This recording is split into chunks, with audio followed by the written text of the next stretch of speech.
Ibu-ibu, ya teteh-teteh, kakak, bunda-bunda semuanya yang alhamdulillah di pagi Jumat yang penuh berkah ini kita Allah kumpulkan kembali ya, walaupun lewat platform online yang insya Allah tidak mengurangi semangat kita untuk mengupgrade ilmu kita, ya mengupgrade skill dan kemampuan kita dalam uh, sebagai salah satu ikhtiar kita, keseriusan kita untuk menggerakkan dakwah di tempat masing-masing.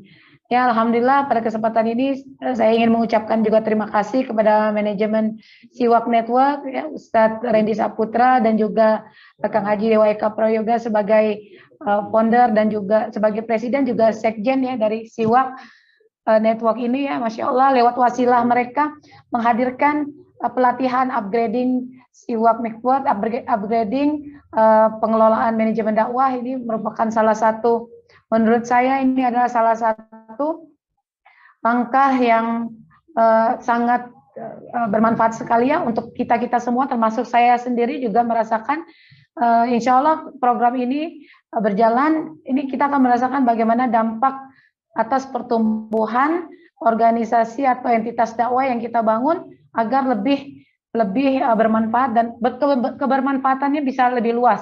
Ya, jadi teman-teman sekalian, kita sebelum belajar mengupas tuntas apa sih yang perlu kita pelajari, apa yang perlu kita upgrade ya dalam rangkaian pelatihan yang disediakan atau disajikan oleh Siwak Network ini, kita juga harus paham ya kenapa ada program ini, kenapa ada rangkaian pelatihan ini gitu, supaya teman-teman juga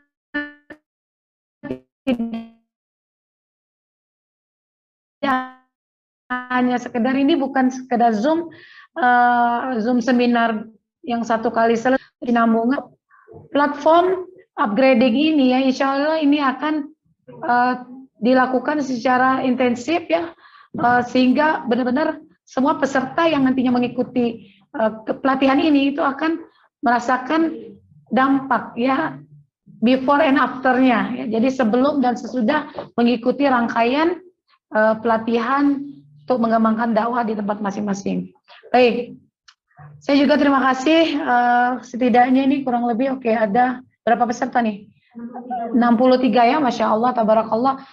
Peserta 63 dari kalangan akhwat muslimah ya. Buat saya ini cukup signifikan ya, kita menyampaikan beberapa hal yang tentunya saya tidak akan terlalu luas membagi cerita atau sharing ke teman-teman sekalian, karena sekali lagi di pertemuan pertama ini kakak ya ingin juga memberikan beberapa hal yang fundamental.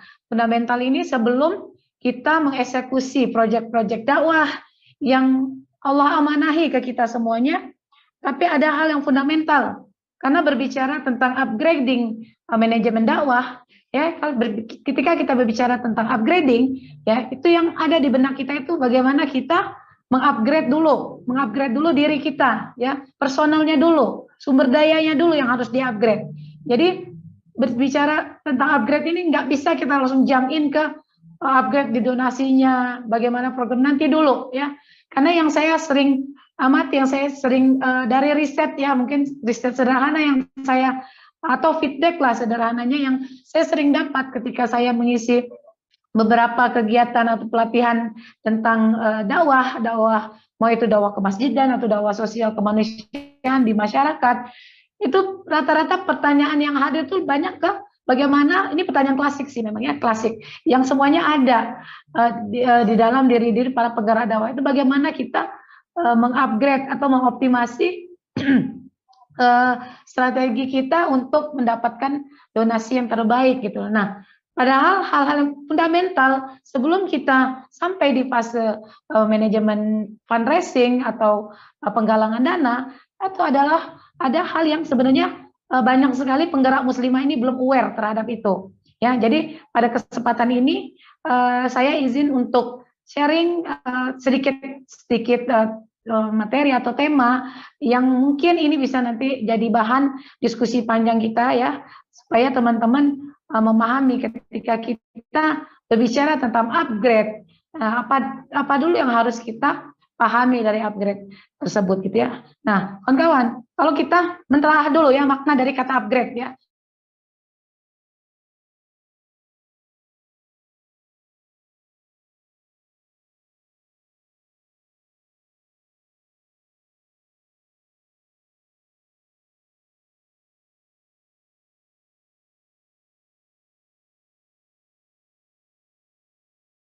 Grading organisasi dakwah. Nah, hal yang fundamental yang harus kita lakukan pertama kali itu adalah memastikan organisasi kita itu solid atau settle. Nah, jadi kalau boleh saya uh, uh, kasih bullet points-nya ya, bullet points-nya mungkin teman-teman bisa catat. Yang pertama ya, sebelum kita melakukan apapun ya, dalam kita melakukan startup atau mendevelop sebuah organisasi, mau itu dakwah ataupun organisasi komersil non dakwah gitu ya, yang harus kita perhatikan pertama adalah memastikan organisasi. Jadi yang kita harus pastikan itu upgrade organisasinya dulu. Nah, bolo-bolo kita mau upgrade gitu ya, kalau organisasinya sendiri belum ada. Nah, ini yang saya tuh khawatir gitu ya. Jadi teman-teman yang mengikuti kegiatan ini tuh juga harus memastikan kalau teman-teman masih hari ini bergerak sendiri gitu ya, kan ada ya, saya yakin banyak. Karena kalau saya terima curhatan gitu ya dari muslimah-muslimah tentang perjalanan perjuangan dakwahnya itu ya, itu banyak sekali yang benar-benar bergerak sendiri. Jadi organisasinya itu ya dia sendiri leadernya, dia sendiri timnya, dia sendiri relawannya gitu ya. Kadang-kadang hanya memberdayakan relawan itu dari lingkup keluarga terdekat gitu ya. Jadi memang organisasinya itu dikerjakan dengan keterbatasan sama sekali ya, dengan keterbatasan manpower dalam hari ini, sumber daya. Nah, ini yang saya ingin teman-teman juga harus melek organisasi ya. Jadi sebelum kita bicara jauh, pastikan organisasi teman-teman itu sudah terbentuk. Nah, gimana cara memulainya Kak gitu ya? Cara kita memulai membentuk organisasi. Nah, saya memang bukan expert, bukan seorang expert dalam membangun organisasi yang mungkin yang efektif atau organisasi yang memang jadi dream organization gitu ya. Enggak, tapi saya melihat apa yang sudah saya develop dengan keterbatasan juga. Karena saya memulai juga dengan small organisasi gitu. Jadi ketika saya membangun dakwah ini, pertama yang saya lakukan itu adalah saya merekrut beberapa orang terdekat gitu ya, orang-orang terdekat yang bisa kita ajak komunikasi gitu. Jadi apa yang ada dalam kepala kita, apa yang ada dalam mimpi kita, gagasan kita, yang sudah kita tuangkan ke diri kita sendiri, udah kita buat sebuah catatan ya, sederhana catatan. Saya memimpikan ini, saya ingin membangun ini, tujuannya untuk ini. Nah, di situ kita butuh orang-orang yang membersamai kita. Nah, di situlah kita sampaikan. Jadi ketika kita membangun organisasi yang sangat sederhana, ya kita ajak orang terdekat dulu. Jadi jangan mentang-mentang, wah kita lagi mau bikin organisasi nih, langsung open recruitment. Saya membutuhkan organisasi kami membutuhkan tim-tim yang handal untuk membackup bagian ini nanti dulu. Kalau menurut saya, karena ini yang saya lakukan dan itu bagi saya itu efektif. Kenapa? Mengkomunikasikan, yang mendeliver apa yang ada di kepala kita ke orang yang tidak kita kenal, ke orang yang kita masih utuh menjajaki isi hatinya. Pendalaman yang butuh waktu gitu itu jauh akan memakan waktu dan belum tentu ketemu nanti chemistry-nya ketimbang kita mengajak orang-orang yang selama ini sudah berinteraksi dengan kita ya. Nah, jadi untuk poin pertama ya, kita mendevelop organisasi itu ya lakukan rekrutmen sederhana ke orang-orang terdekat. Nggak semudah itu sih memang ya. Tidak semua orang juga di dalam lingkaran kita itu, dalam circle ya, yang bahasa kerennya di dalam circle circle pertemanan kita itu yang mungkin langsung sepaham, sependapat atau mengiyakan apa yang ini kita bangun gitu. Tapi kita sendiri kan pasti sudah punya setidaknya catatan siapa-siapa yang bisa kita dekati, siapa-siapa yang bisa kita ajak. Ya, itu poin pertama kawan-kawan. Jadi kenapa ini jadi sangat penting? Karena ini merupakan sumber daya ya, atau jadi variabel utama ya dalam rangka kita membangun struktur organisasi kita yang solid. Nah, yang kedua, apa yang kita lakukan setelah kita menemukan orang-orang yang menurut kita ini siap untuk berjuang mewujudkan goal yang akan kita mewujudkan visi misi kita. Nah, yang kedua adalah kita segera membentuk struktur organisasi di bawah legalitas yang resmi gitu. Jadi kita yang langkah kedua itu adalah memperhatikan aspek legalnya gitu. Jadi kalau kita niat untuk upgrading, kita nggak bisa bicara program kita ini tradisional ya. Tradisional itu maksudnya udahlah seadanya aja, nggak apa-apa. Yang penting jalan, itu benar, nggak ada salahnya kawan-kawannya. Jadi kalau berdakwah ini sebenarnya tidak ada keharusan kita juga untuk menyelenggarakan dakwah ini juga secara misalnya memperhatikan legalitas. Ya. Dakwah itu sederhana ya. Kita sudah mengajak orang. Dakwah itu kan artinya kita mengajak ya. Kita sudah mengajak orang untuk melakukan kebaikan, untuk menuju ridho Allah, itu juga menjadi bagian dari dakwah. Tapi karena kita pengen serius, kita pengen fokus, kita pengen dakwah kita ini sustain. Sustain itu apa? Berkesinambungan, jalan terus. Nah, berarti kita nggak boleh menyepelekan tadi ya fundamental dalam membangun dakwah itu. Nah, sekali lagi ini yang step-step sederhana yang saya lakukan, yang saya bangun bersama tim saya, sehingga apa? Sehingga dakwah kita itu juga bisa dipertanggungjawabkan gitu ya. Karena kita ingin bertumbuh, kita ingin besar, kita ingin manfaatnya lebih luas. Nah, yang kedua, tadi kita harus melangkah one step ahead, itu kita membangun atau memastikan legalitas dari organisasi atau entitas yang kita kerjakan, kita bangun. Nah, bagaimana kita mengurus legalitas untuk mendapatkan payung hukum dari entitas kita tersebut. Nah, orang-orang yang tadi ya setidaknya yang sudah kita rekrut itu sudah kita dengan kelegoan ya, dengan kelapangan dada harus bisa menunjuk siapa-siapa saja yang memang nanti menjadi bagian dalam struktur organisasi kita di dalam akta dari lembaga atau organisasi yang kita ajukan nanti ke notaris ya. Nah, jadi apa-apa saja yang dibutuhkan. Misalnya ya sebagai founder, kita harus menentukan founder ya, mungkin dari kita sendiri. Kemudian turun dan setelah founder itu ada pembinanya, setelah pembinanya nanti ada penasehat, kemudian nanti ada, kalau di yayasan yang sederhana organisasinya kita bisa pakai istilah ketua harian ya, nanti di bawah ada beberapa pengurus ya, itu kalau yang sederhana banget ya. Tapi hari ini saya melihat banyak sekali organisasi termasuk di kami juga, kita sudah menggunakan istilah yang lebih ya bisa dibilang keren ya. Tujuannya bukan untuk gaya-gayaan sebenarnya teman-teman ya, supaya lebih efektif aja gitu loh, menggunakan title atas sebuah posisi supaya teman-teman itu lebih memudahkan dalam kita kita menentukan job desk-nya nanti. Misalnya dimulai dari CEO-nya, kemudian di bawah CEO itu ada section head ya. Kalau kita mengikuti struktur organisasi profesional ya, dari sisi CEO ya, Chief Operating Officer, kemudian Chief Executive Officer, kemudian turun lagi ke beberapa section head, nanti turun lagi ke beberapa manager, supervisor, sampai ke level kru gitu ya. Nah, itu terserah teman-teman mendevelop model struktur organisasi.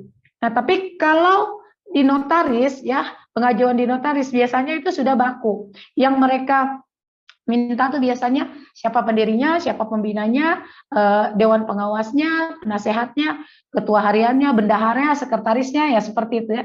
Nah, siapkan orang-orang sesuai dengan kebutuhan pengajuan legalitas. Nah, setelah legalitas kita selesai, ya, prosesnya juga tidak lama ya, kawan-kawan. Hari ini banyak sekali notaris-notaris yang banyak yang mendukung dakwah, sehingga proses pengajuan legalitas ini tidak seperti dulu ya. Saya pernah mengalami ya beberapa tahun yang lalu ketika saya masih aktif di dunia perbankan, itu ngurus legalitas PT, CP ya, bahkan yayasan itu luar biasa, sangat pelik gitu ya, dan biayanya juga cukup mahal. Nah, tapi hari ini mengurus legalitas yayasan itu kalau di beberapa kota tuh hanya 3,5 juta ya, 3 juta, semahal-mahalnya 5 juta ya. Nah, nggak usah pusing tuh uang dari mana ya, nanti dulu. Hari ini kita nggak cerita. Oke, nanti kalau ada pertanyaan silakan. Tapi kita nggak usah pusingin dulu duitnya dari mana dan sebagainya. Paling tidak yang ada dalam kerangka berpikir teman-teman ya, ini adalah sebuah framework yang teman-teman juga harus mulai aware, mulai melek ya. Ya, tadi bangun suatu organisasi, yang kedua legalitasnya. Nah, setelah legalitas jadi, nah yang ketiga ini sebenarnya secara paralel kita sudah mempersiapkan job description ya. Job description-nya apa sih? tugas dan tanggung jawab. Nah, jadi ketika kita melangkah dengan fundamental yang tepat, ya, fundamental yang sederhana, ini nggak ribet kan kawan ya. Kalau dalam entitas bisnis yang profesional, yang komersil, banyak sekali hal-hal yang harus kita lewati. Dan untuk dakwah ini, karena saya melihat dakwah ini juga bukan hal yang ini butuh diseriusin, tapi tidak perlu terlalu dipersulit gitu ya. Boleh ketika entitas kita sudah besar, boleh ketika entitas kita sudah memiliki SDM yang memang banyak gitu ya. Nah, buat pemula-pemula ikutin aja 3 step sederhana ini ya. Yang ketiga tadi job desk. Kenapa kita perlu menentukan job description ya kawan-kawan?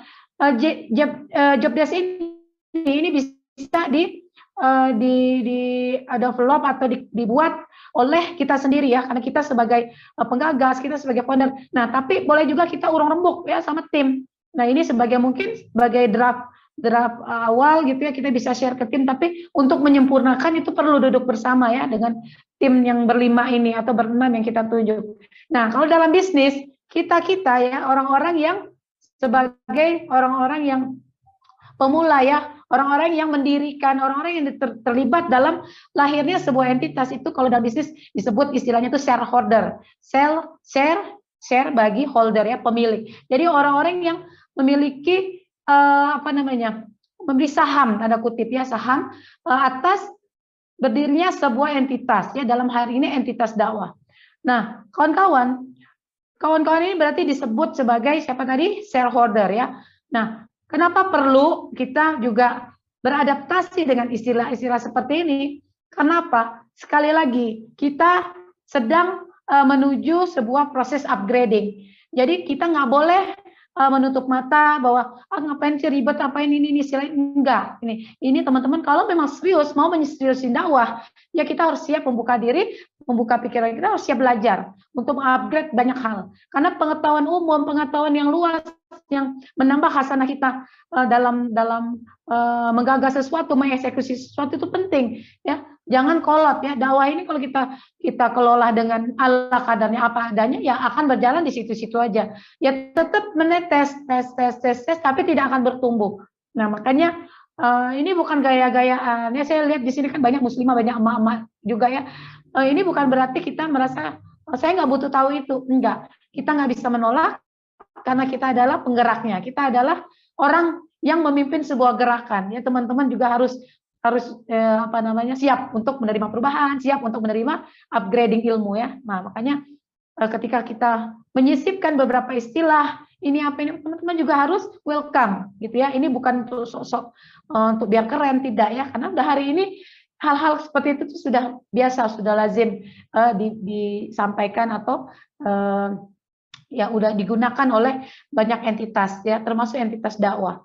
Nah, jadi setidaknya kawan-kawan setelah kita sudah memiliki job description yang jelas dari para shareholder tadi ya, pada orang-orang yang pendiri-pendiri tadi, orang-orang yang namanya tercatat di akte pendirian yayasan, nah kita akan lebih mudah untuk menyamakan visi misi kita akan lebih mudah ya bersinergi ya, punya chemistry yang sama ketika kita semua sudah mengetahui apa tugas dan tanggung jawab kita.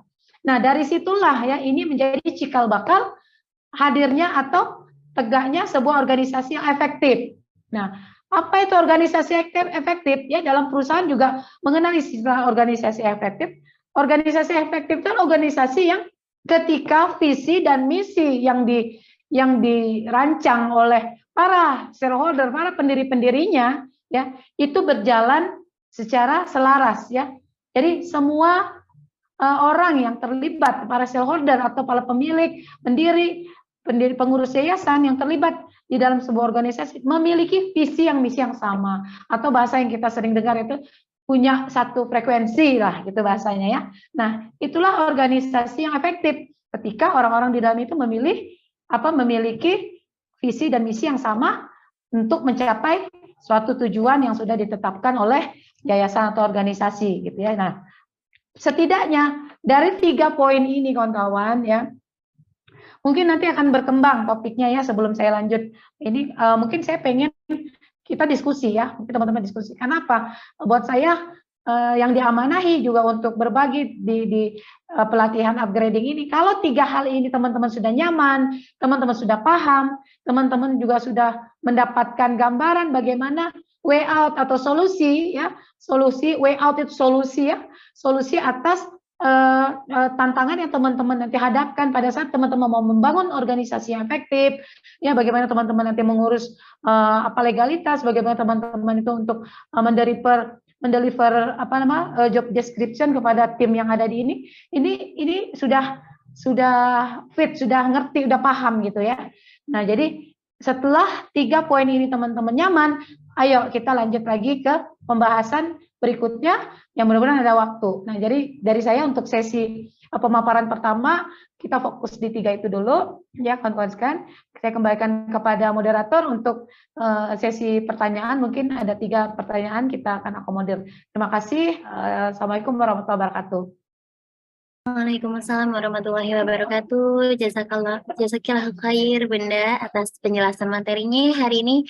Tadi sudah banyak dijelaskan oleh Bunda. Bagi yang ingin bertanya, teteh-teteh, ibu-ibu yang mungkin ada yang kurang jelas atau mungkin ingin bertanya tentang banyak hal di luar ini atau tentang tadi ya sudah dijelaskan mengenai organisasi dakwah, silakan untuk mengangkat tangannya, raiskan.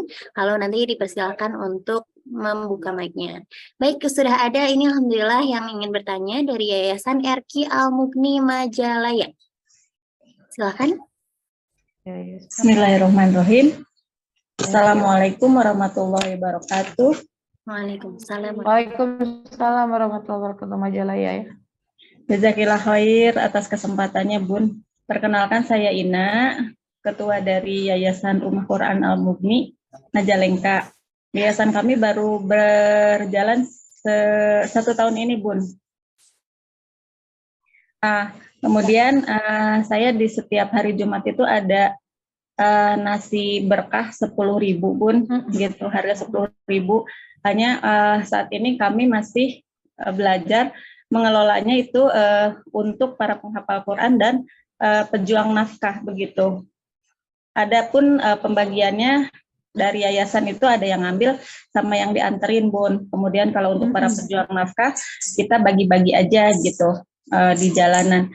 Nah, khawatir menyalahi akadnya terhadap para donatur yang menitipkan amanah itu gitu, Bun. Itu harus seperti apa ya, Bun ya? Itu aja mungkin. Jazakillah khairan katsiran. Wassalamualaikum warahmatullahi wabarakatuh. Waalaikumsalam warahmatullahi wabarakatuh. Waalaikumsalam warahmatullahi wabarakatuh. Langsung dijawab atau bagaimana, Bunda? Boleh langsung dijawab dengan Bunda siapa ini tadi namanya? Mohon maaf masih di mute, Ibu. Oh ya, saya dengan Ina. Bunda Ina. Oke. Baik, saya izin jawab aja langsung ya supaya ini juga jadi persiapan untuk pertanyaan berikutnya. Terima kasih Bunda Ina dari Rumah Quran Al-Mughni di Majalengka. Pertanyaannya bagaimana pertanggungjawaban kepada donatur yang telah menitipkan infaknya, sedekahnya untuk didistribusikan ke penerima manfaatnya. Dalam hal ini program dakwah yang dikerjakan ini adalah berbagi nasi gratis ya. Nah, sebelum saya menjawab ini, saya juga ingin memperkenalkan ke teman-teman, saya tadi lupa ya, bahwa hari ini saya atas izin Allah itu diamanahkan menggerakkan dakwah yang berbasis ke masjid dan juga ya. Jadi alhamdulillah hari ini Allah amanahkan untuk mengasuh Masjid Berkabok Indonesia. Nah, yang kedua juga saya mengelola entitas dakwah yang berbasis sosial kemasyarakatan gitu ya. Jadi sosial keumatan tepatnya ya. Jadi kita juga punya beberapa platform berbagi makan gratis ya. Ini nyambung dengan Bunda Ina dari Rumah Quran Al-Mughni. Jadi di bawah 2 entitas Berkah Box Indonesia dan juga Balai Saji Indonesia. Dan satu lagi, jadi saya sudah ada 3 nih, Masya Allah, Tabarakallah. Kalau secara portfolio sebenarnya sudah ada 4, tapi kalau secara klasternya tadi dari masjid 1, Masjid Berkabok, yang kedua sosial keumatan itu ada 3.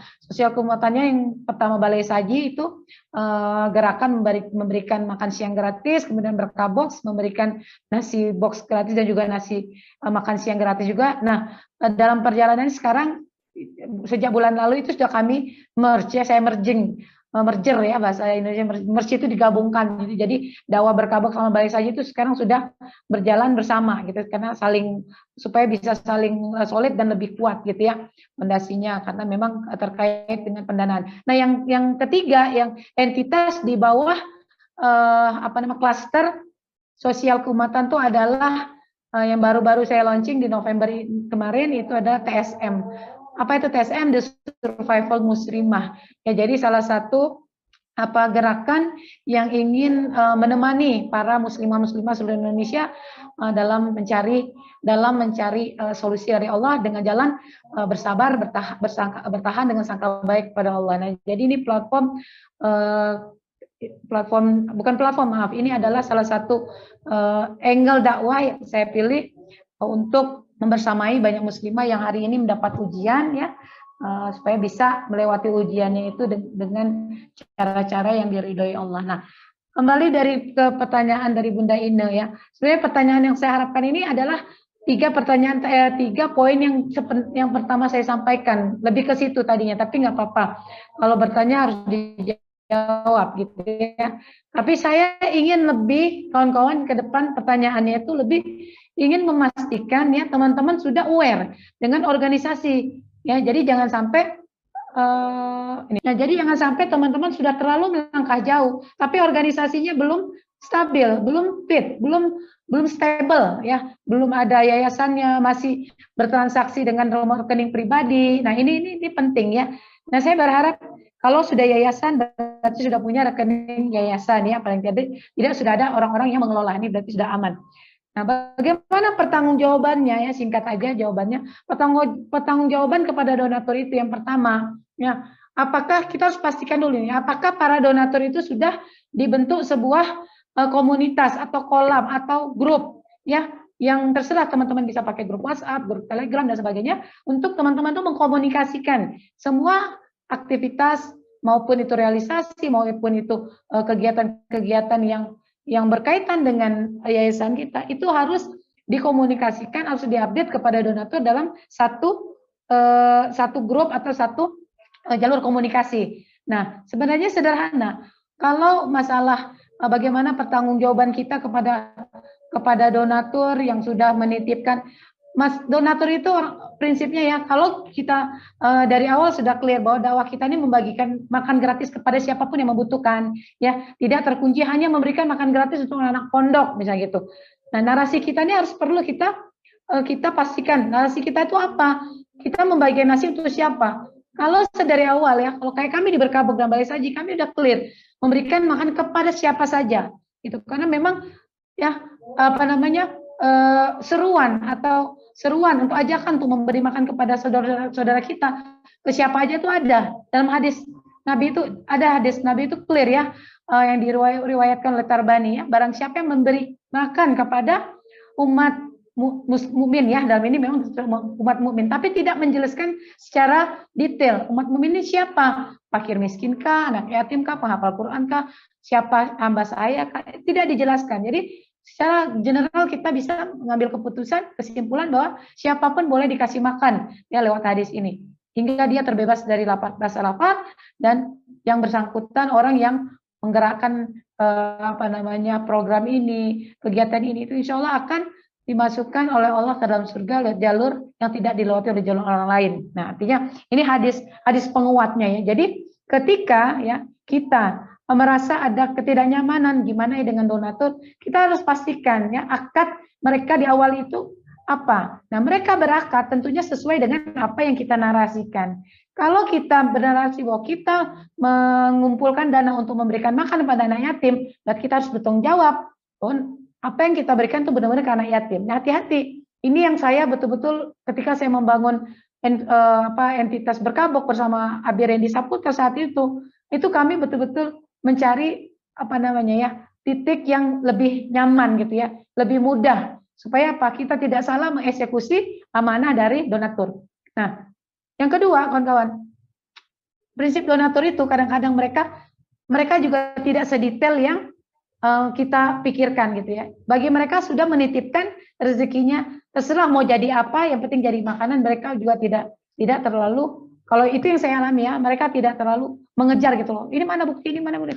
Nah, tinggal bagaimana kita, kesadaran kita, pertanggungjawaban kita melengkapi laporan kita itu dengan dokumentasi. Nah, ingat ya, kita perlu. Jadi pertama kita melaporkan realisasi kita di kolom di grup WA atau di grup Telegram ya, dengan satu arah komunikasi. Yang kedua, kita sertakan dengan dokumentasi. Ini penting banget ya. Meskipun hanya satu foto, tapi itu mewakili dari apa yang aktivitas kita lakukan. Nah, yang ketiga, yang penting yang kita harus lakukan, kita harus merespon. Ya, ini penting banget. Merespon donatur yang sudah menyisihkan rezekinya untuk mendukung program dakwah kita. Gimana cara meresponnya? Ya, hari ini saya yakin semuanya sudah pakai WA ya, komunikasi karena lebih efektif. Yang saat ini yang user friendly, bisa diakses siapa aja tuh WA. Nah, meresponnya ya dengan macam-macam versi kita, yang pasti kita mengucapkan terima kasih, mendoakan, dan juga bisa kita langsung, kalau memang kita belum punya donatur yang banyak, yang belum bisa digabungkan dalam satu grup, ya kita bisa approach ke mereka itu secara personal ya. Approach itu maksudnya mendekati, melakukan pendekatan ke mereka secara personal, ya lewat bisa dari diri kita sendiri atau admin yang kita tunjuk. Nah, jadi 3 hal ini penting kawan-kawan. Nah, balik lagi, bagaimana 3 ini bisa tereksekusi dengan baik? Kembali lagi, yang fundamental, ada nggak organisasinya? Ada nggak orang yang ngerjainnya? Nah, ini ya. Jadi Bunda Ina kurang lebih itu jawaban saya, mudah-mudahan berkenan. Nah, buat teman-teman yang lain, saya mohon banget pengen, karena insya Allah perjalanan kita panjang ya. Saya insya Allah nanti akan ada sesi berikutnya untuk ngajak sharing ke teman-teman, bukan mengajarkan. Karena saya juga belajar sebenarnya, sharing ke teman-teman bagaimana sih kita mau mengupgrade dan dampak dari kita upgrading ini apa. Karena saya udah merasakan dengan kita mengupgrade diri kita, skill tim kita, otomatis organisasi kita juga akan terupgrade, dan itu dampaknya kemana? Dampaknya jelas teman-teman, itu ke raihan donasi yang kita dapatkan, perluasan manfaat yang kita berikan ke penerima manfaat, kemudian itu untuk juga sebagai memperkuat ya reputasi kita ya, organisasi kita ya, bahasanya elektabilitas kita lah gitu di mata publik. Nah, itu penting ya. Saya rasa itu jawaban saya, Bunda Ina. Sekali lagi terima kasih. Silakan Teh Tasya, pertanyaan berikutnya. Ya, baik. Terima kasih Bunda atas jawabannya, dan juga yang bertanya dari Yayasan Eki Al-Mukni Majalengka ya tadi, mohon maaf. Baik, selanjutnya silakan kepada Bunda Eni dari Kerinci untuk menyampaikan pertanyaan. Masya Allah, Kerinci ya. Terima kasih, Tata. Assalamualaikum warahmatullahi wabarakatuh. Waalaikumsalam warahmatullahi, Bunda Eni. Palembang ya Bunda ya? Kerinci, Jambi, benar. Oh, Jambi ya, Masya Allah. Dekat sama Pasar Langso 2 tuh, Bunda? Cuma kami di kabupatennya, benar. Di Oh, kabupaten. Saya beberapa kali ke Jambi soalnya. Masih jauh, sekitar 10 jam perjalanan gitu. Masya Allah, Insya Allah. Silakan Bunda, pertanyaannya. Ya, baik. Pertama, untuk alhamdulillah kami baru buka rumah Quran, launching bersama Ustadz Ihsan kemarin ya, 100 rumah Quran, baru 2 bulan lebih kurang itu Bunda. 2 bulan. Di rumah Quran itu kan ada programnya mengaji dan berbagi. Alhamdulillah untuk mengajinya udah dimulai ya Bunda ya. Untuk berbaginya masih sendiri-sendiri gitu Bunda. Jadi saya sering ngikuti Bunda atau Ustazah Nirwana di FB ya. Senang kali lihat berbagi gitu, pengen seperti itu. Gimana caranya itu supaya saya bisa juga menggalang donasi untuk bisa berbagi supaya lebih luas manfaatnya. Kalau pribadi insya Allah lah ada gitu Ustazah. Jadi ingin berbuat yang lebih karena di situ programnya mengaji dan berbagi. Itu satu. Kemudian yang kedua, saya kadarullah dengan izin Allah, alhamdulillah saya diamanahi panti asuhan itu. Saya bukan pendirinya Bunda, saya bukan pendirinya, cuma saya diminta untuk bisa sebagai pengurus panti asuhan. Untuk saat ini kami ada 8 orang anak di panti, kemudian ada juga yang di luar panti gitu Bunda. Di luar panti sekitar 18 orang. Biasanya kami berikan santunan sebulan sekali. Kemudian yang belakangan ini udah berapa bulan ini yang di luar tuh nggak tercover Bunda, karena minimnya masukan donasi gitu. Kalau awal-awalnya donasinya lumayan banyak. Jadi apa yang harus saya lakukan itu Bunda? Kemarin kami sudah coba untuk mengajak untuk menjadi anggota anggota Gerakan Orang Tua Asuh dengan donasi 25.000 per bulan. Ada terjaring lebih kurang 100 orang. Cuman masih sangat minim gitu Bunda untuk dananya itu. Apa yang bisa saya lakukan supaya pantinya bisa tercover dengan baik, dan banyak juga anak-anak di luar sana yang melapor sama kami bahwa banyak di luar sana anak-anak itu yang belum dapat sentuhan itu Bunda. Itu yang mohon solusinya dari Bunda. Terima kasih banyak, senang banget bisa ketemu walaupun melalui Terima kasih Bunda Eni. Assalamualaikum. Saya juga senang bisa ketemu. Waalaikumsalam warahmatullahi wabarakatuh. Ya, Masya Allah, tabarakallah Bunda Eni dari Kerinci. Yang hadir seluruh Indonesia, nampaknya nih ya. Oke, Bunda, ini dua pertanyaan Bunda ini sebenarnya jawabannya sama, jawabannya satu ya, karena yang satu pengen mengoptimasi bagaimana semangat berbaginya itu dari rumah Quran, tim-tim rumah Quran. Yang kedua di panti asuhan juga isunya bagaimana ujung-ujungnya ini bagaimana optimasi menggalang dananya, kan lebih ke situ sih kalau saya lihat ya. Jadi saya coba sederhanakan dua pertanyaan ini di satu jawaban. Nah, lagi-lagi ini ya, kayak Masya Allah. Nah inilah yang saya sebenarnya hadapi hampir setiap saya mengadakan sesi, mau itu offline atau online sama para penggerak dakwah. Pertanyaannya semua arahnya lebih ke bagaimana cara kita menggalang donasi yang banyak, yang bisa sekiranya mencukupi kebutuhan operasional kita di dakwah. Nah, jawabannya itu sebenarnya tadi kembali lagi, sesi pertama itu sesi yang menentukan kawan-kawan sekalian. Ya, kita punya semangat. Saya sudah bisa ngerasain semua para saudara-saudara saya nih, awat-awat yang di sini nih punya semangat ingin bertumbuh, organisasinya berkembang. Ya, nah tapi saya harus memastikan, ya, saya punya tanggung jawab moral juga untuk memastikan teman-teman organisasinya ini sudah solid atau enggak, gitu ya. Kalaupun memang sudah ada yayasan, sudah terbentuk. Nah, apakah yang kedua nih ya? Ini perhatikan. Oke, Bunda, kami sudah punya yayasan, berarti secara legal teman-teman sudah punya payung hukum. Ya, pertanyaan saya kedua, ini pertanyaan yang cukup krusial yang teman-teman harus jawab. Mungkin nggak bisa jawab di sini, tapi mungkin nanti bisa, saya nggak tahu nanti panitia memediasinya bagaimana. Apakah orang-orang yang berada di dalam yayasan tersebut, dalam struktur organisasi tersebut, sudah tahu fungsinya, sudah tahu job description-nya, sudah tahu tugasnya apa? Nah, karena ini penting gitu ya, jangan sampai kita punya orang 10, tapi satu pun tidak ada orang yang khusus menghandle marketing ya, marketing yang tugasnya untuk menggalang dana, yang membawa benefit ya dari donasi-donasi yang masuk gitu. Nah, karena ini tidak bisa dikerjakan sendiri oleh kita. Saya sudah mengalami dulu waktu saya bersama AB Randy Saputra ya menyelenggarakan dakwah kami di Berkabuk ya. Hari ini Abi sudah tidak bergabung lagi dengan organisasi Berkabuk karena beliau fokus di DP Manajemen. Nah, tapi di awal-awal kami sepakat untuk urusan operasional ya, eksekusi program dan sebagainya itu saya yang handle ya di jajaran direksi. Nah, tapi untuk hal fundraising ya, promosi, marketing dan sebagainya itu Abi yang handle, sehingga ada satu divisi atau bagian khusus yang memang mengurus fundraising, mengurus penggalangan dana dari organisasi kita. Nah ini penting kawan-kawan. Nah jadi bagi saya, menurut saya nih, yang teman-teman harus perbaiki ini sebelum kita berpikir gimana ya caranya mendatangkan donatur.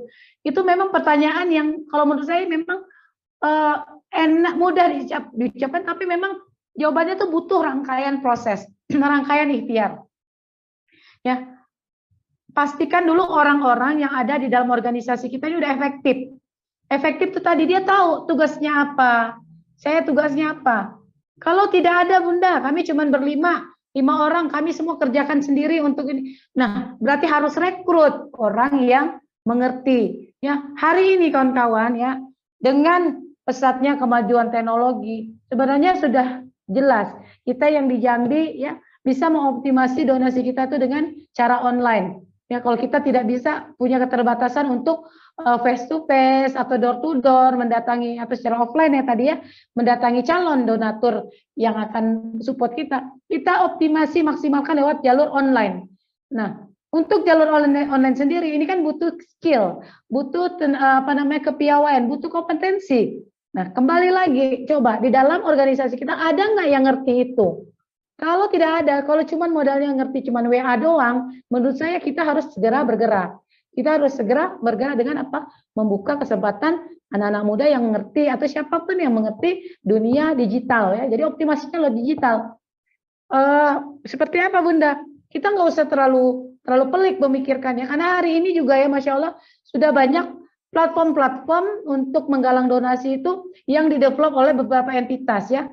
Ya, saya yakin juga dari DP Manajemen sedang mempersiapkan juga ya, kawan-kawan bersabar karena kita sama-sama sudah lihat ya bagaimana Abi Rendi, Kang Dewa Eka Prayoga sudah mulai menarasikan, mempersiapkan satu platform untuk penggalangan donasi yang resmi. Ya, nanti kita pantau aja nanti.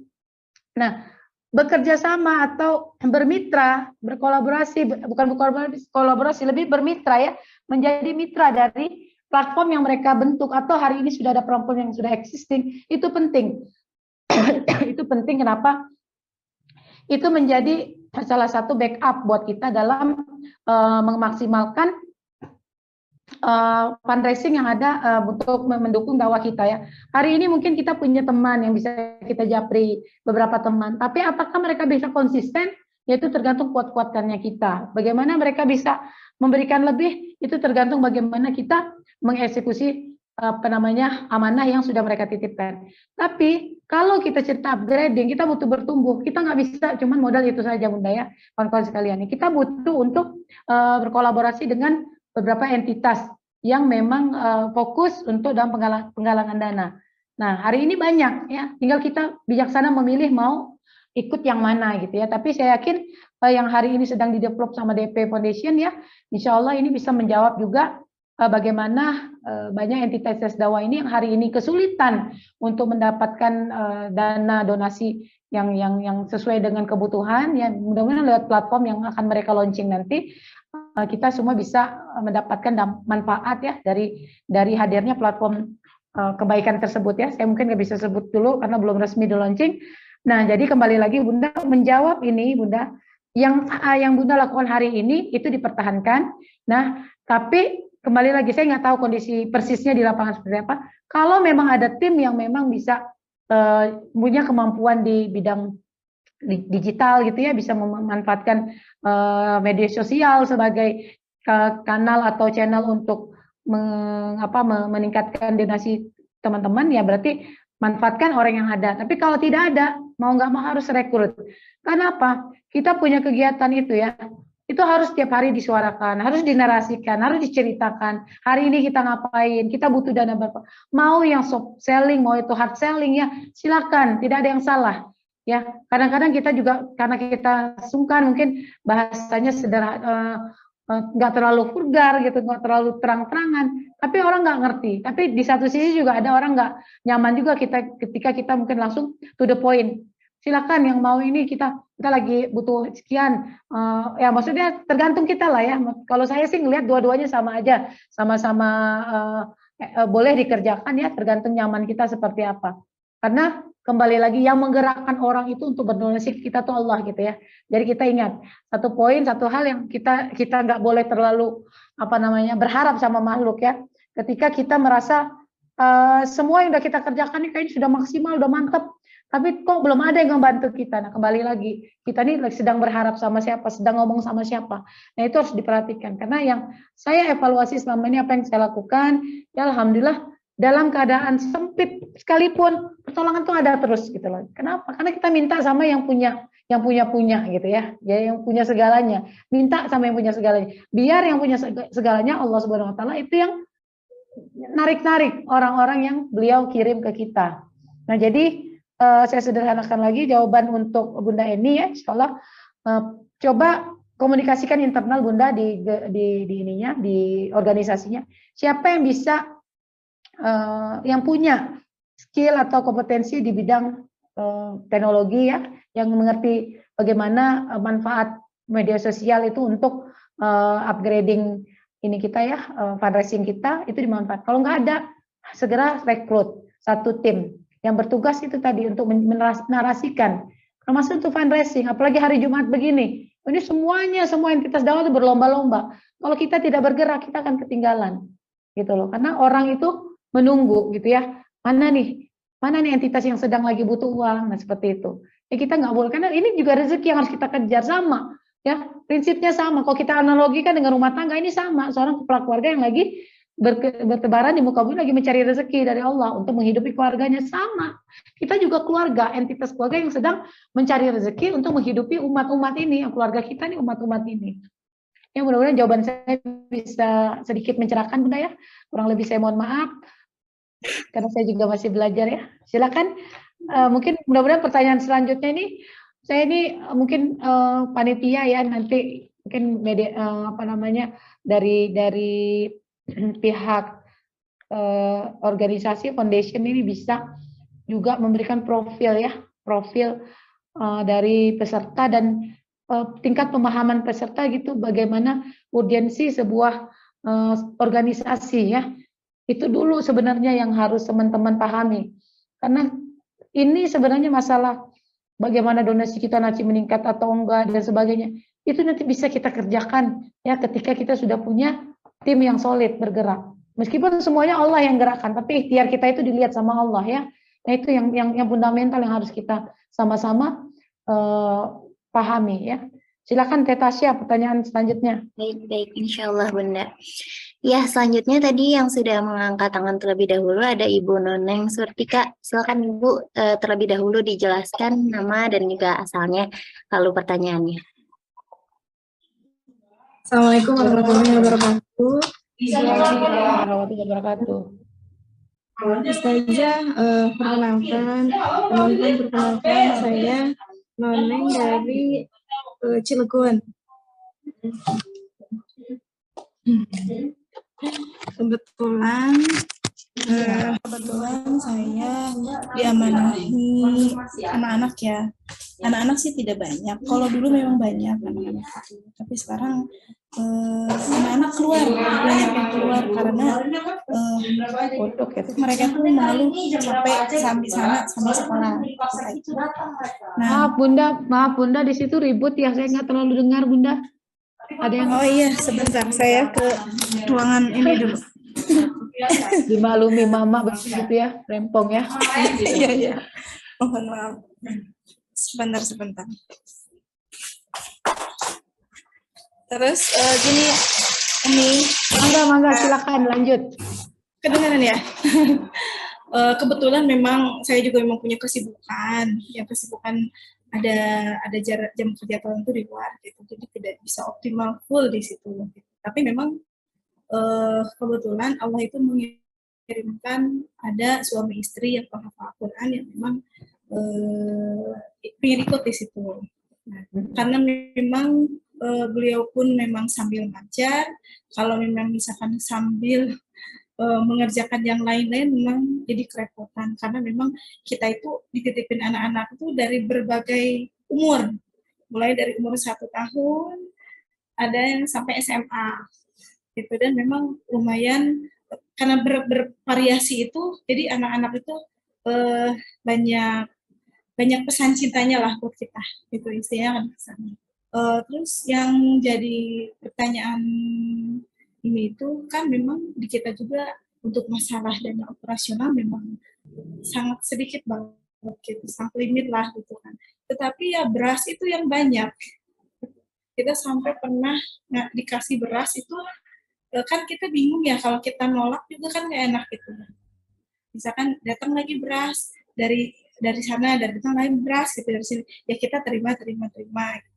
Memang kan tadi waktu pas Kang Catur itu saya nanya kan, boleh nggak saya alihkan itu untuk dibagikan ke masyarakat yang membutuhkan, itu boleh. Terus satu lagi saya pertanyaan sebetulnya, kalaupun memang misalkan karena kita itu butuh operasional gitu, itu memang misalkan kalau memang seandainya kalau misalnya untuk di beras sendiri itu harus tetap beras dimakan, ataukah boleh itu kita alihkan untuk diuangkan dan untuk kebutuhan operasional anak-anak itu ya? Atau kalau misalkan memungkinkan kita bisa alihkan untuk makan situ yang di masjid itu loh, Umi, yang kayak seperti Umi gitu tuh, kan memang di sini juga ada komunitas yang memang sering bagi-bagi gitu, bagi-bagi untuk itu. Cuma kan kalau misalkan untuk bagi-bagi ini sebetulnya saya pingin, tapi kayaknya untuk saat ini tenaga itu kayaknya tidak memungkinkan gitu, untuk masuk ke wilayah situ. Ada ini nggak ya? Itu aja Umi pertanyaan saya. Mudah-mudahan bisa terdengar dengan jelas ya teman-teman, dan mungkin itu aja nih. Assalamualaikum warahmatullahi wabarakatuh. Waalaikumsalam warahmatullahi wabarakatuh. Umi Noneng, suara saya kedengaran nggak, kawan-kawan? Kedengaran ya? Karena di sini qadarullah hujan deras ya. Masya Allah, Allahumma sayyiban nafi'an. Hujan deras sekali, jadi saya cukup kesulitan. Tapi insya Allah saya udah nangkap pertanyaan dari Bunda. Ini pondok atau pesan itu ya Bunda? Apa panti asuhan? Gini, Umi, awalnya itu hanya sekolah agama. Saya dapat 2 tahun ngurusin anak-anak. Cuma tiba-tiba memang tempat yang kita pakai itu dipakai sama pemiliknya. Jadi sekarang itu saya alihkan ke perumahan yang samping rumah saya itu kebetulan ada rumah kosong, saya kontrak. Jadi kalau dilihat situnya jadi rumah Quran Yatim Duafa karena di situ ada yatimnya. Oh, oke. Rumah Quran Yatim Duafa. Oke. Ya. Baik Bunda, sekarang pertanyaan saya ya, supaya bisa langsung mengena gitu dengan apa yang Bunda sedang hadapi. Itu beras-beras kalau boleh tahu dari mana Bunda? Dari donatur maksudnya, ya dari mana? Dari donatur. Jadi kalau misalnya ada yang datang ke situ gitu donatur, ada yang bawa beras gitu. Ntar tiba-tiba ada lagi beras datang. Jadi gitu. Jadi tidak teratur sih, siapa aja memang boleh gitu. Cuma waktu itu pernah sampai penuh gitu. Sekamar kita kan sampai bingung ya. Aduh, sebenarnya pertanyaan Bunda ini sederhana ya, sederhana gini. Bunda sudah punya donatur yang rutin, berarti sudah ada donatur yang rutin atau ada tambahan yang memang memberikan sumbangan ya, infak atau sedekah dalam bentuk beras. Nah, sementara kebutuhan di rumah Quran ini kan untuk kebutuhan makan nggak hanya beras, butuh lauk, butuh sayur dan sebagainya. Nah, cara yang paling mudah yang Bunda lakukan adalah berkomunikasi kepada donatur yang memberikan ya, kata sederhana bilang, boleh tidak, minta ridho, boleh tidak beras, apabila kondisi beras kami melimpah, boleh tidak beras Bapak Ibu ini kami tanda kutip kami jual ya, sehingga kami bisa mendapatkan dana untuk digantikan dengan bahan sembako lainnya yang dibutuhkan oleh santri-santri kami. Nah, ketika mereka ridho, dan saya yakin pasti mereka ridho ya, banyak sekali kejadian seperti ini juga kami alami.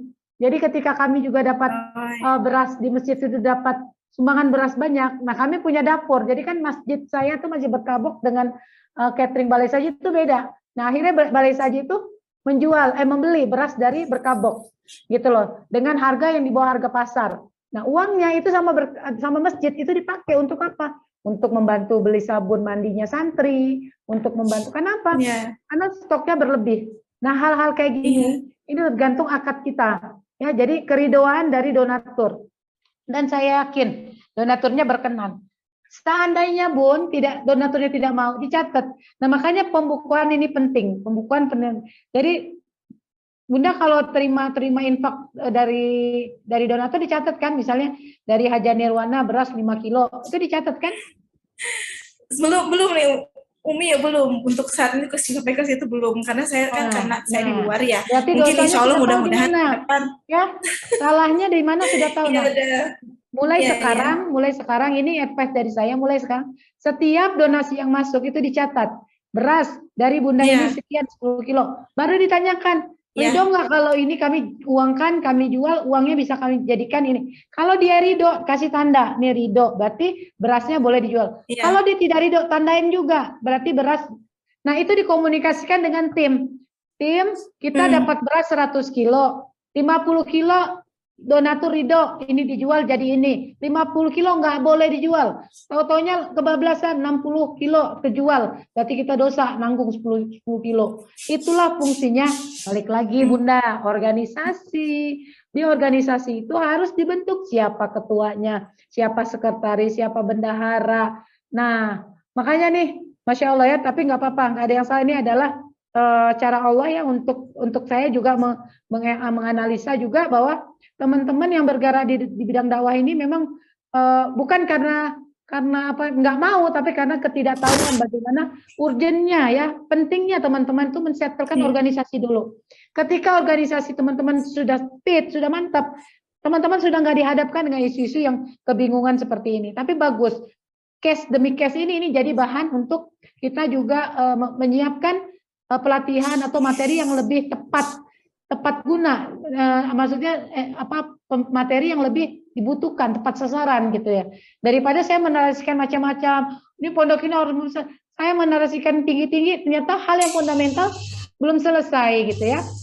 Jadi Masya Allah nih lewat wasilah pertanyaan tadi Bu Yayan, Bu Eni dan juga Bunda Noneng, ini bagi saya ini adalah pertanyaan yang bagus ya, yang membuat kita juga nanti kami di pihak pemateri ya itu kan akan saling urung rembuk gitu ya, supaya teman-teman, kami pengen semuanya ya entitas dakwah, karena saya juga menggerakkan dakwah, kita pengen semuanya bertumbuh, kita pengen semuanya bagi peran ya di daerah Kerinci, ada yang bergerak bertumbuh di daerah Majalengka, daerah Cirebon, nah saya di Kalimantan nih jauh seberang pulau gitu ya, kita sama-sama bertumbuh. Jadi sekali lagi Bunda Noneng, jawabannya sederhana buat saya, mulai hari ini kan masih tanggal 2, dari kemarin coba didata, dibikin, kalau nggak ada komputer, nggak ada misalnya, pakai buku tulis, pakai buku tulis, hari ini diterima sedekah 5 kilo dari siapa, tanda tangan donaturnya, ya, centang dia ridho dijual, kalau stok beras kita berlebih, ya, benar ya Bunda, ini teknis, ini udah jawaban saya, ini udah hal teknis yang Bunda praktekin langsung, yang mudah-mudahan bermanfaat, ya gitu ya Bunda Noneng ya. Insya Allah Umi, iya. Saya nanti izinkan, Umi. Iya sama-sama, saya izinkan nanti panitia share nomor, bukan nomor rekening saya ya, nomor HP saya ya, silakan di-share karena saya senang bisa membersamai teman-teman juga.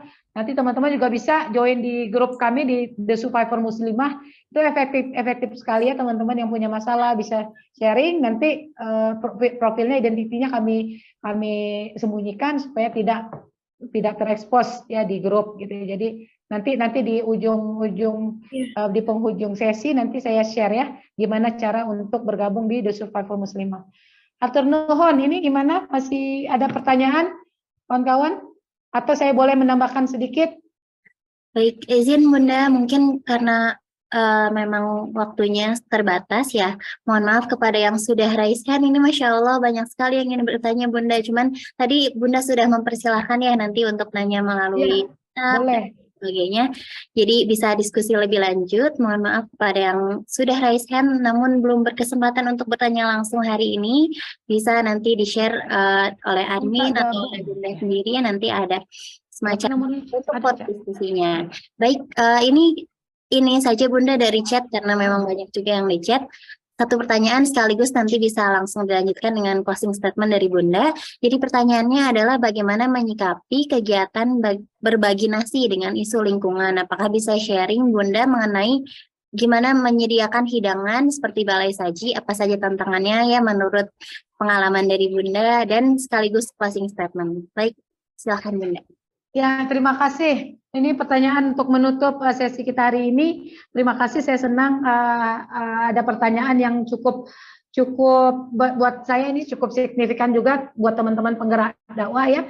Jadi pengalaman kami di Balai Saji, dan ini juga bisa menjadi tips buat kawan-kawan ya, ketika teman-teman membangun platform dakwah berbagi nasi gratis di lingkungan masyarakat secara terbuka ya, yang teman-teman tentunya akan dihadapkan, karena saya sudah ngalamin, dihadapkan dengan pro kontra atas kehadiran kita. Yang paling signifikan itu kontra datang dari para pedagang-pedagang di sekitar. Nah, bagaimana cara kita untuk ya mengurangi resiko-resiko komplain dari orang-orang yang merasa akan terdampak secara negatif gitu ya, terdampak atas hadirnya tempat makan gratis. Nah, yang pertama yang teman-teman harus perhatikan adalah pastikan kita tidak menitikkan gerakan dakwah kita tuh memang di pusat kuliner ya. Itu siap-siap kita bakal dikeroyokin semuanya ya. Jadi memang kita harus punya kepekaan ya. Jadi jangan di pasar malam, bisa di pasar rakyat kita buka tempat makan gratis, pasti kita bakal diserang. Nah, carilah tempat yang memang kalau memang tidak bisa mendapatkan tempat yang kiri kanannya memang nggak ada UMKM, terpaksa memang harus ada. Karena saya punya balai saji saya yang di Antapani ya, cabang 17 itu sebelah kirinya tuh kuliner semua. Nah, apa yang saya lakukan yaitu silaturahmi ya, teman-teman yang harus pakai ilmu ini ya, karena semua ilmu ini Allah yang ajarkan, bukan saya yang pakai ilmu canggih, tapi saya minta sama Allah, ya Allah ini gimana nih caranya saya ngadepin ini. Karena apa kawan-kawan ya, kebaikan itu pasti ada musuhnya. Ingat ya, ya buat penggerak dakwah, tolong di-highlight. Kebaikan itu pasti ada musuhnya. Tapi kebaikan itu juga pasti ada penolongnya. Jadi jangan khawatir. Ketika kita menancapkan satu titik kebaikan di satu tempat, pasti akan ada yang nolong. Siapa ya? Allah yang nolong. Caranya apa tadi? Allah kasih kita ilmu, jalan keluar ya, solusi, tuntunan untuk apa? Bersilaturahmi. Jadi saya datangin itu door to door. Saya datangin tuh beberapa pedagang. Saya izin, saya bilang saya akan buka tempat makan gratis di sini. Insya Allah yang makan di sini itu adalah bukan customer mereka. Kenapa? Logikanya kalau yang datang gratis di sini pasti dia nggak punya uang.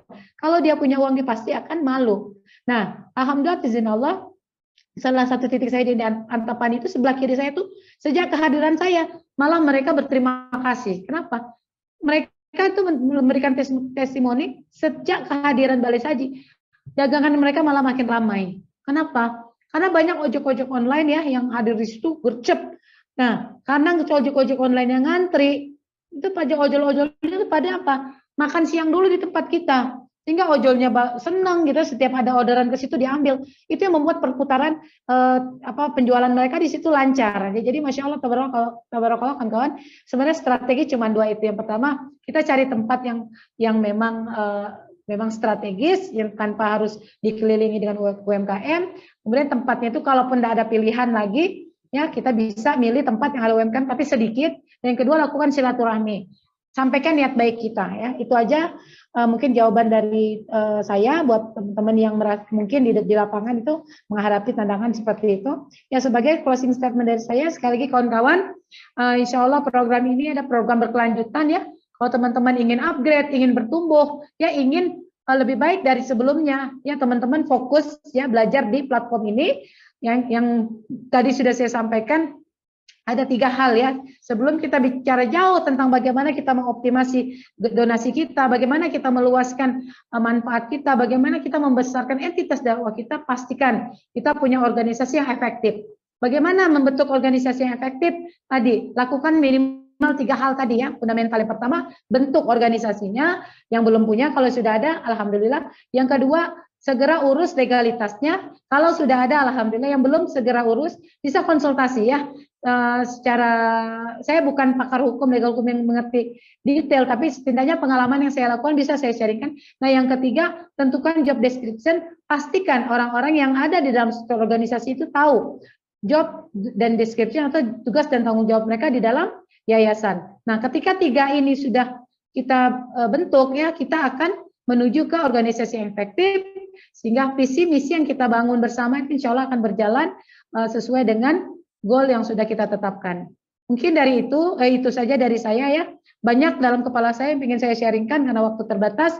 Mudah-mudahan nanti saya masih diizinkan sama foundation atau manajemen Siwak Network ya untuk terus mengawal, membersamai teman-teman dari titik sekarang hingga titik yang melejat ya, bertumbuh besar, meluas manfaatnya. Terima kasih kawan-kawan sekalian, terima kasih admin Teh Tasya, dan terima kasih sekali lagi buat Siwak Network. Barakallah untuk program upgrading dakwah ke masjidan dan dakwah keagamaan untuk kemaslahatan umat. Assalamualaikum warahmatullahi wabarakatuh. Waalaikumsalam warahmatullahi wabarakatuh. Alhamdulillah, jazakillah khairan kasiro Bunda atas ilmunya ya, sudah banyak sekali yang sudah disampaikan oleh Bunda. Terima kasih juga kepada ibu-ibu, teteh-teteh, bunda-bunda.